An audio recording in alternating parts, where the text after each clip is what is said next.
வாழ்க வையகம், வாழ்க வளமுடன். வாழ்க்கை மலர்கள். நால்வோர் நற்சிந்தனை. பிப்ரவரி 21.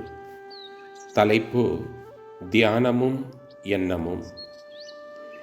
மனதை நிறுத்தி வைப்பது என்பது இயலாத ஒன்று.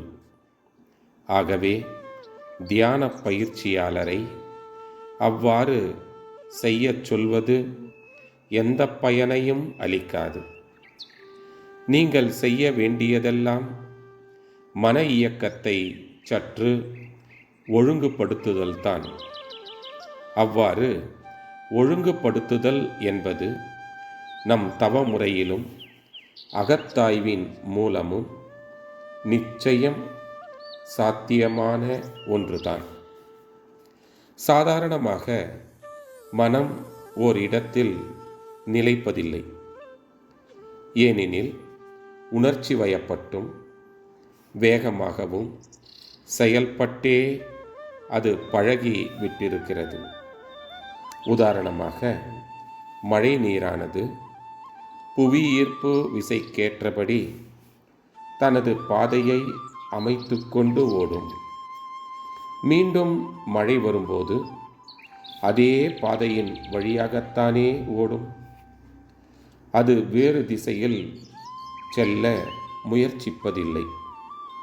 பழைய அதே பாதையிலேயே செல்வது அதனுடைய தன்மை.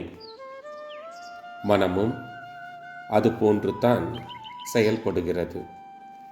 ஆனால் தியானம் என்பதோ அதை பயின்ற பிறகு மனதை பழைய வழியில் செல்லாது இருக்குமாறு வைத்து பழகுவதே ஆகும். இந்த திறனில் வெற்றி கிட்ட சில காலம் ஆகும். ஆனால் இடையில் மனம் தளராமலும் முயற்சியை கைவிடாமலும் இருக்க வேண்டும். மழை நீரின் வழியை மாற்ற வேண்டுமானால் அதன் ஓட்டத்திற்கு மாற்று வழி ஒன்று தயார் செய்ய வேண்டும். நீர் முழுவதும் அதில் திரும்புமாறு செய்ய வேண்டும். அதேபோல் தொடர்ந்து தியானம் செய்யும்போது தாங்கள் எதிர்பார்க்கும் காலத்திற்கு முன்பாகவே கூட மனம் நுண்ணிய நிலையை அடைந்து விடுவதால் புதிய பாதையில் திரும்பிவிட மனதினால் முடியும். அந்த பாதையிலேயே ஒருமைப்படுத்தவும் முடியும்.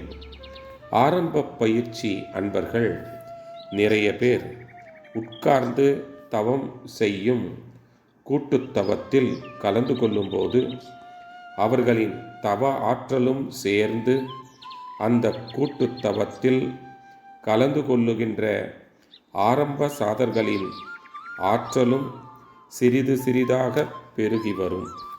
அருட்தந்தை வாழ்க வளமுடன் தொடரும்.